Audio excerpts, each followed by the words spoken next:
Bueno, tenemos como material de apoyo a la formación del curso básico de Fundamentos de Diseño Gráfico, en el cual se busca que usted con los fundamentos, las bases, bien lo dice el nombre del curso, usted pueda utilizar software de diseño y crear piezas gráficas a la medida, apoyado en otro tipo de herramientas. Lo primero y lo primordial que usted debe aprender o conocer son unos conceptos básicos a nivel de diseño. Esos conceptos básicos normalmente son establecidos o se especifican en algo llamado manual de identidad corporativa o también llamado manual de marca, en el cual se establecen todos los lineamientos, reglas que se deben de tener en cuenta al momento de hacer pues cualquier tipo de diseño. Esto con qué objetivo se busca y por qué se enseña en la primera formación como primer ítem. Porque a nivel de diseño, ya sea que tú vayas a construir un proyecto desde cero o vayas a trabajar construyendo piezas gráficas para un proyecto, debes de tener en cuenta estos lineamientos para llevar una estructura. ¿Listo? El diseño busca que con esa estructura ante un público, porque pues cualquier proyecto, emprendimiento, empresa, como tú lo quieras llamar, siempre va a tener como objetivo captación al público, ¿cierto? Que de forma muy fácil se identifique esa marca, se identifiquen esas identidades ante pues un público objetivo. Entonces por eso como primer ítem se les enseña, se les indica unos conceptos básicos que deben de tener presentes. Bueno, vamos a utilizar como referencia para el ejercicio el manual de identidad corporativa de una empresa llamada Renata. Es una empresa colombiana para tenerlo como material de apoyo. Aquí en la presentación únicamente vamos a ver los ítems principales, pero si ustedes quieren abordar a profundidad todo este manual que es puramente completo, en el material de la guía va a haber un link el cual os va a dirigir a un drive en el cual está el PDF completo y ustedes pueden ir a apoyar toda la información que se va a indicar a continuación. Entonces, primeramente tenemos la presentación y la descripción del logotipo, que de ahora en adelante el logotipo, pues para este caso, que es una empresa colombiana llamada Renata, la vamos a conocer como el rostro de X proyectos. De ahora en adelante vamos a hablar acerca de proyectos. Este normalmente viene siendo el rostro. ¿Por qué? Porque es lo que la gente normalmente identifica de forma más fácil referente a un proyecto. Este va a ser el rostro de adelante y ahora en adelante lo vamos a conocer así. Ese logotipo debe tener, bueno, un logo, ¿sí? Porque pues hay 4 tipos y ahorita lo vamos a ver, pero él debe tener una estructura y debe tener una composición. ¿Esto con qué objetivo se busca? Como ejemplo, vemos un ejemplo muy claro, McDonald's. McDonald's en Colombia, McDonald's en Estados Unidos, en Francia, bueno, en diferentes partes del mundo, McDonald's es el mismo. Sus colores, su imagen corporativa, sus stands, sus uniformes, su forma de atención, ¿cierto? Siempre son iguales. Y pues su logotipo siempre va a estar identificado por la M, ¿no? De McDonald's. Esa M debe tener ciertos ángulos, mire porque acá se establece todo, unos ángulos, una inclinación, ¿cierto? Ciertos parámetros que se deben de respetar para que esa M de McDonald's, ese rostro de McDonald's siempre sea el mismo en diferentes ubicaciones a nivel territorial. Entonces que su público objetivo de forma muy sencilla identifique, porque con eso se busca, con esa intención se hace, identifique el rostro de esa marca de una manera muy sencilla. En este caso vemos dos tipos, porque pues para el ejercicio, bueno, Renata ha querido establecer un isotipo y un logotipo. Aquí en este ejercicio vemos el isotipo y aquí más abajo vemos el logotipo. Hay 4 tipos y ahorita los vamos a explicar. ¿Listo? ¿Cuál es la diferencia entre el isotipo y entre el logotipo? Ya lo vamos a ver más adelante. Pero básicamente vienen a ser como el mismo rostro, la misma representación del mismo proyecto. Resulta que este logotipo, siempre que se vaya a ser utilizado para hacer una composición gráfica, se debe respetar algo llamado como el área de protección. Como ustedes pueden ver, aquí tenemos un recuadro alrededor del logotipo, listo, que no especifica medidas, pero pues ya usted entiende que es un área considerable alrededor del logotipo, donde básicamente no debe de ir ningún tipo de contenido. Se debe respetar esa área de protección para el rostro del proyecto y ningún otro tipo de contenido debe afectarlo. Al igual, ejemplo, si tú estás trabajando, no sé, una pieza gráfica, una historia para Instagram, entonces esta historia también debe respetar los lineamientos del área de trabajo. Ejemplo, si este fuera el borde de la hoja sobre la que yo estoy trabajando, de igual forma debe de haber un área de protección a respetarse. Yo no puedo coger el logotipo y colocarlo bien sobre el borde. ¿Listo? A eso se llama área de protección.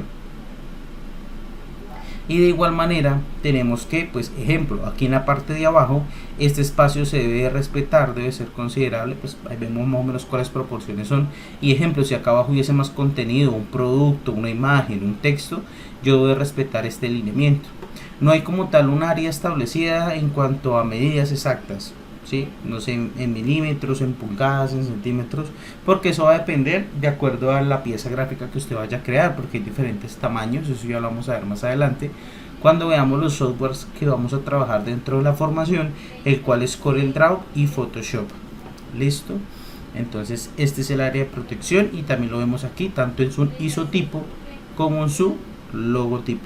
¿Listo? Entonces esta área de protección siempre se debe respetar. Ya aquí vemos un poco más de contenido, pues para que ustedes entiendan los 4 tipos de logos, listo, que tenemos, que ya sabemos que de ahora en adelante lo vamos a conocer como el rostro del proyecto. Vemos marcas aquí muy conocidas y vemos el ejemplo muy claro y muy conciso para que nosotros lo entendamos. Tenemos por este lado que el logotipo está compuesto únicamente de texto, y vemos para el ejercicio, para el ejemplo, Google, listo, el cual está constituido únicamente por texto. Este texto puede llevar un significado intrínseco a lo que se dedique el proyecto o no, eso sí pues ya infiere dependiendo de pues la constitución del proyecto. Vemos un isotipo, listo, aunque dentro del manual de acá de Renata vemos que hablan que es un isotipo y vemos que es la R y abajo acompañada de texto, se podría establecer que realmente no es un isotipo, porque pues ya vemos que acá un isotipo está únicamente constituido por un símbolo. Aquí vemos una empresa muy reconocida a nivel mundial, la cual es Nike. Otro ejemplo de isotipo vendría a ser Apple, una manzana mordida. ¿Listo? Entonces, pues en este tipo de logos, ¿sí?, que son isotipos, vemos que no hay contenido como tal textual. Simplemente vemos una representación gráfica de algún objeto, el cual pues tiene como objetivo representar ser el rostro de ese proyecto. Para el ejercicio pues aquí vemos a Nike. Más abajo ya vemos un imagotipo, que creería yo que sí sería el que vimos más arriba en la R de Renata y abajo decía Colombia. ¿Por qué vendría a ser realmente un imagotipo? Porque está constituido por texto y símbolos, es la combinación de ambos. Aquí vemos como tal para el caso de Rolex, que está constituido por texto, y aquí por arriba pues por una pieza, un objeto, una figura que para el ejercicio pues es una corona. ¿Listo? A estos lo vamos a identificar como imagotipos. Y el isólogo, que el isólogo viene siendo el texto y el símbolo como uno solo. ¿Qué quiere decir eso? Que el texto y el símbolo como uno solo. Burger King, que es el ejercicio aquí que tenemos, de por sí él no podría ir sin el pan. ¿Listo? Burger King está constituido por ese texto, que vendría a ser la representación gráfica de la carne, de su producto insignia, que son las hamburguesas, y por la parte superior e inferior tenemos el pan. Entonces, en la parte de los isólogos, usted nunca va a poder hacer una separación del texto y del símbolo. Siempre deben de ir juntos. Pero para el ejercicio más claro, ejemplo, nos devolvemos al imagotipo. Tú reconoces Rolex si tú únicamente ves el texto de Rolex, o tú también conoces a Rolex si únicamente ves la corona de Rolex. ¿Listo? Este vendrían a ser como las dos diferencias entre el imagotipo y el isólogo. Continuemos. ¿Qué más lineamientos se deben de tener en cuenta o se deben de tener presentes a nivel de diseño? Muy importante, las famosas tipografías o fuentes. Listo, que básicamente son la representación gráfica de nuestro abecedario. Siempre les coloco como ejemplo al momento de que ustedes llenan la guía de asistencia del programa de formación. Allí van a ver diferentes maneras de escribir la letra A.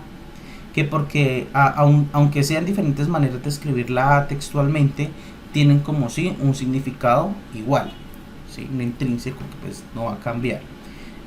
Las más conocidas o las que más utilizamos de pronto podrían ser Calibri, Algerian, Tahoma, ¿sí? Son como las más conocidas porque esas las utilizamos normalmente en softwares como lo son Word, Excel, PowerPoint. ¿Listo? Y pues básicamente ya entiendes que es una representación, en la forma en la que se representa nuestro abecedario. Dentro de la construcción de una identidad corporativa o de una identidad de marca, es importante tener en cuenta las tipografías o fuentes, porque las tipografías y fuentes también tienen un significado, o sea, tienen un contexto, expresan y proyectan algo, ¿listo? Entonces por eso es muy importante. Y esto también se debe establecer porque pues siempre se debe utilizar la misma. Ejemplo, aquí en Colombia hay una serie de marcas, bueno, hay una serie de bombas, ¿sí? Dedicadas a la venta de combustible, que todos conocemos como es Terpel. Cuando tú te diriges a cualquier bomba de Terpel, tú vas a ver que siempre la T de Terpel va a ser la misma, ¿cierto? Se respeta su tipografía, no se cambia porque al cambiarse ya afectaría como tal la identidad de esa marca, que pues para el ejemplo sería Terpel. Y como hay tipografías principales, aquí lo vemos que están establecidas, nos dice que las principales vendrían a ser Roboto regular y Roboto Condensed. Básicamente es la misma tipografía, es Roboto en su variación regular y en su variación Condensed. Esas vendrían a ser las dos tipografías principales. Y como tipografías secundarias, pues aquí tenemos Calibri y Arial. Las tipografías secundarias, ¿cierto? Como es el ejemplo que estamos viendo aquí, tipografías secundarias, normalmente son utilizadas para oficios, para Words, cartas, ese tipo de contenido. ¿Por qué? Porque las fuentes son algo que se instala, es una extensión que se instala dentro del sistema operativo. Aquí dentro de la formación más adelante vamos a ver cómo se hace una instalación de una fuente. Y pues si tú vas a trabajar un oficio, que es algo muy común que se trabaje en un proyecto, y no tienes la fuente Roboto, que era las que habíamos anteriormente instalada en el equipo, no la vas a poder utilizar. Entonces por eso ese tipo de fuentes secundarias se tienden a utilizar sobre todo en pues este tipo de oficios que son como más recurrentes, de un uso más continuo. Ahora vamos a ver algo muy importante, que son los colores. Entonces el tema del color, la teoría del color y todo esto es un tema muy amplio y un tema muy largo, ¿sí? Pero pues básicamente aquí yo le voy a explicar a usted lo básico, lo necesario que usted necesita saber. Primeramente, que los colores transmiten un concepto o una idea. Un ejemplo muy sencillo, el área de la salud. Normalmente tú vas a ver que los colores institucionales de un área de salud siempre van enfocados en colores derivaciones o colores del blanco, del azul, ¿cierto? Todo este tipo de combinaciones, colores verdes claros, porque este tipo de colores reflejan pulcritud, limpieza, orden y van con el mismo concepto del área de la salud. Entonces los colores de por sí tienen un significado y algo que transmiten como tal. Es algo que debemos de tener muy en cuenta. Más adelante vamos a ver que apoyados con un software vamos a poder constituir, vamos a poder crear paletas de colores. Básicamente la paleta de color o hacer una combinación de colores se hace o se busca con el objetivo de que estos colores entre sí combinen. Básicamente es eso, para que dentro de esos colores haya una combinación que visualmente sea atractiva y no utilizar combinaciones de colores que no vayan dentro de sí, o sea, que no combine el uno con el otro. Básicamente ese es el resumen de qué es teoría del color. Realmente es un concepto muy largo, pero pues aquí dentro de la formación no vamos a andar mucho en ese tema. Donde sí debemos de ahondar o especificar en que los colores tienen un código de identificación único. ¿Listo? Ese código de identificación único se utiliza para que, ejemplo, cuando hagan una nueva sucursal de Subway, el verde de Subway sea el mismo, ¿cierto? Que ese color, ese verde insignia de Subway sea el mismo en todo lado, ya sea en Colombia, en Francia, en China o en Estados Unidos. ¿Eso cómo se hace? Eso se hace mediante una paleta de colores, ¿listo? O una gama de colores como tal, que va enfocada dependiendo del área o bueno, del objetivo en cual vaya enfocado el diseño. Aquí vemos entonces, bueno, estos son los colores principales como tal de la marca Rinata. Vemos un azul marino, un agua marina y un fucsia. Y debajo de cada uno de estos colores vemos unos códigos, unas cédulas, vamos a conocerlas como las cédulas, que van a ser las que los van a identificar siempre para que este azul marino siempre sea ese azul marino, para que ese azul marino siempre sea ese azul marino y no sea otro tipo de azul o alguna derivación, sino que se respete siempre eso. Entonces vemos aquí 4 paletas o 4 derivaciones de colores como lo vayamos a trabajar. La primera es la CMYK. ¿Listo? Este tipo de paletas de colores la vamos a utilizar siempre que el objetivo de nuestro diseño vaya enfocado a la impresión, ya sea impresión digital, ya sea impresión por litografía, cualquier tipo de impresión siempre se va a trabajar en un tipo de paleta de colores CMYK. Y es muy importante que antes de constituir o antes de empezar a hacer el diseño, nosotros tengamos presente y tengamos claro cuál es el objetivo final. ¿Por qué? Porque ese tipo de paletas de colores CMYK normalmente son colores opacos o colores oscuros, porque van limitados a un ejemplo muy sencillo, la impresora, cuando tú tienes el azul, el magenta y el amarillo. Con esos 3 colores primarios, ¿cierto? Es que la impresora, el cabezal, al empezar a imprimir, construye otro tipo de colores, como el verde, como el fucsia, ¿cierto? Y esa paleta de colores pues va limitado a esa combinación que se puede hacer allí. Y normalmente este tipo de colores van a ser opacos. ¿Listo? Allí vamos a ver ese tipo de colores. ¿Dónde vamos a ver más otra paleta de colores? Todo lo que sea el RGB, ¿listo? Que es este que vemos aquí abajo. Y aquí del ladito vemos que dice web. ¿Listo? Ese web o llamado hexadecimal lo vamos a identificar primero el web o el hexadecimal porque comienza por un numeral. ¿Listo? Y ese es el código. Aquí vemos diferentes CMYK, web y RGB. Y son códigos diferentes, pero todos van a ser códigos identificados o códigos únicos para identificar este color de azul marino.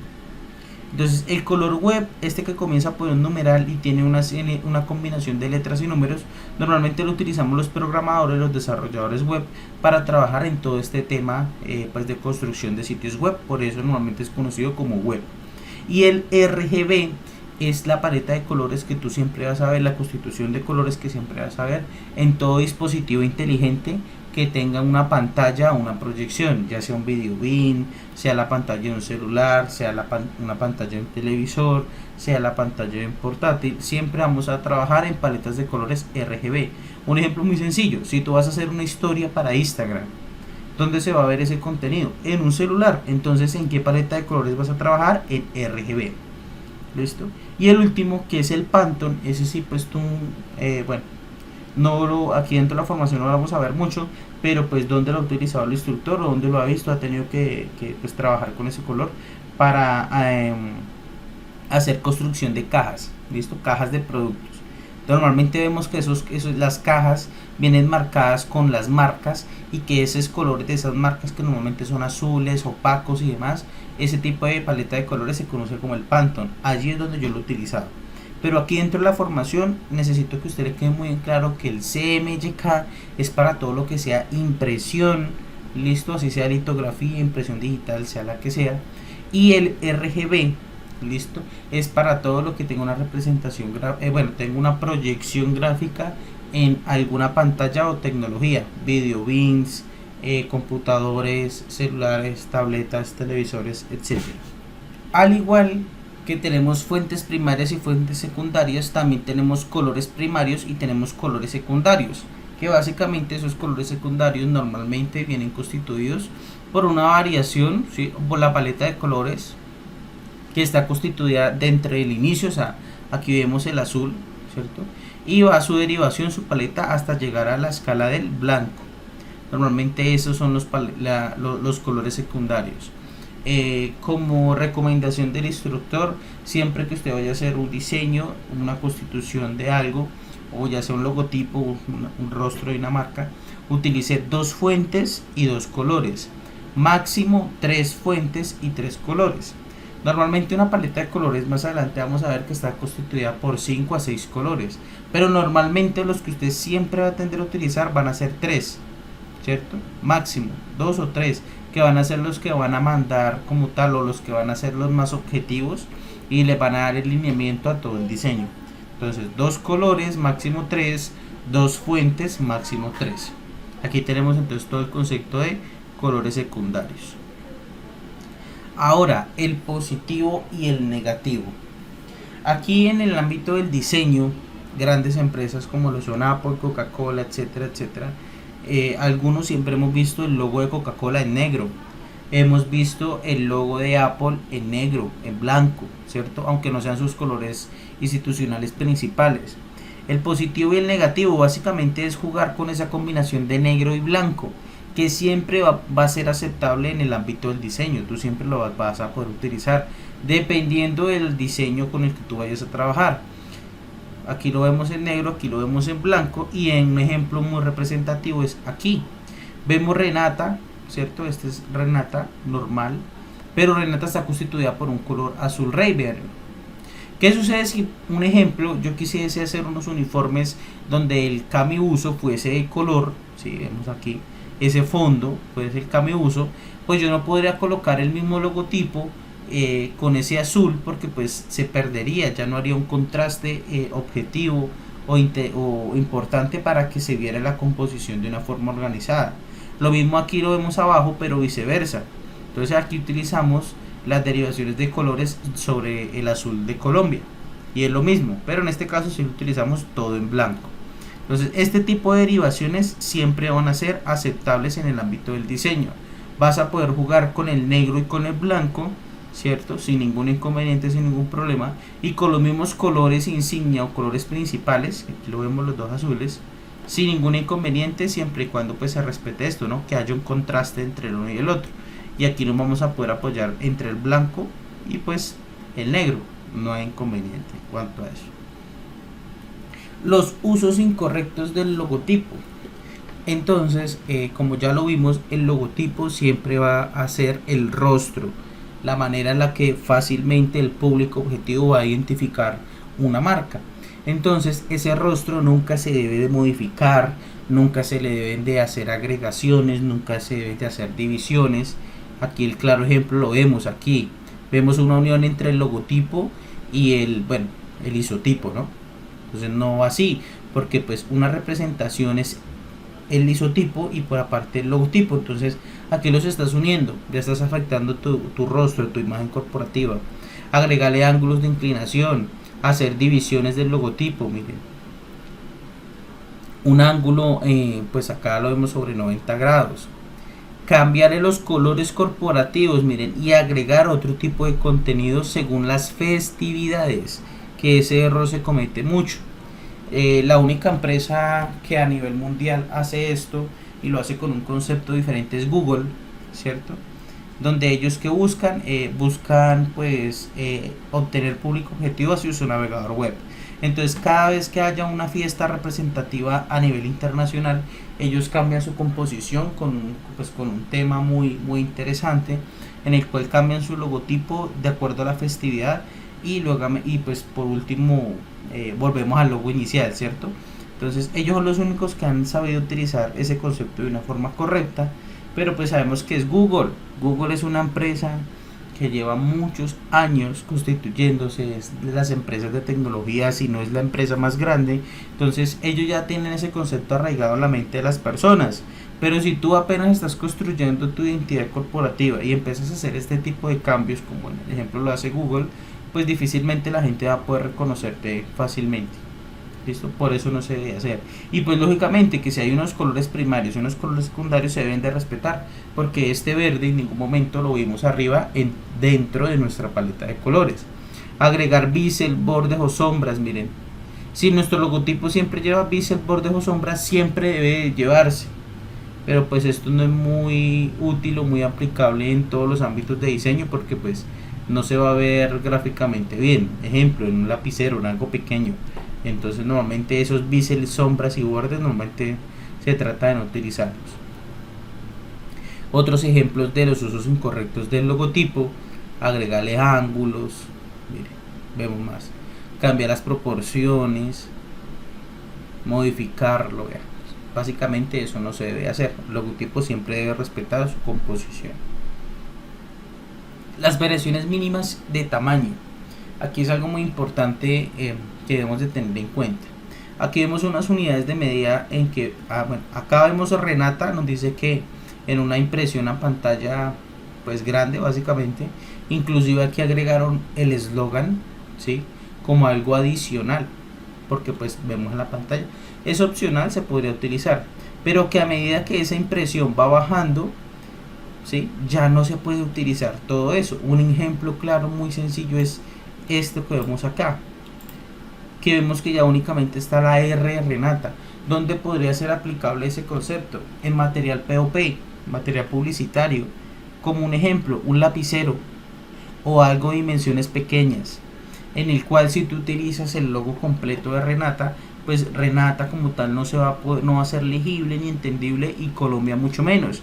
Entonces allí es donde tú utilizas ese tipo de representación en el que únicamente está la R, porque son espacios pues, diminutos, muy pequeños.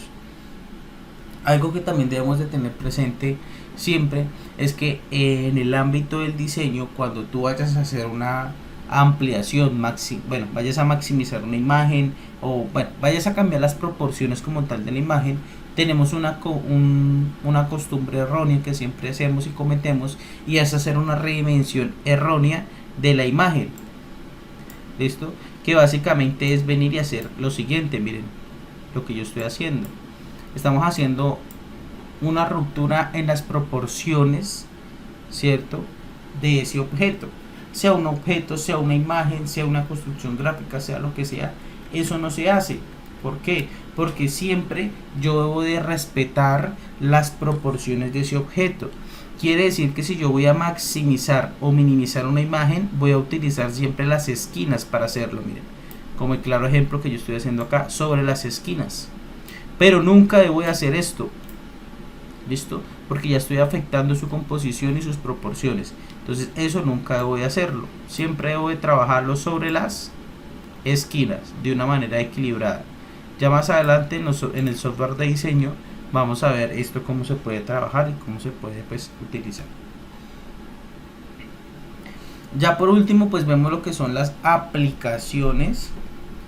Listo.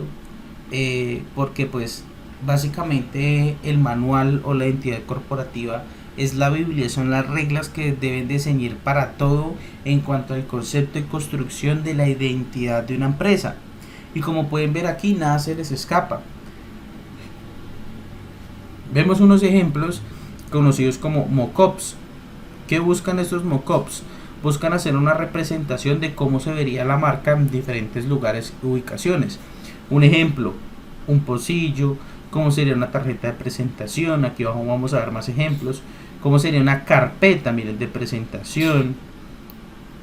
Cómo sería un sobre. Cómo sería una factura. Una tarjeta de presentación. ¿Listo?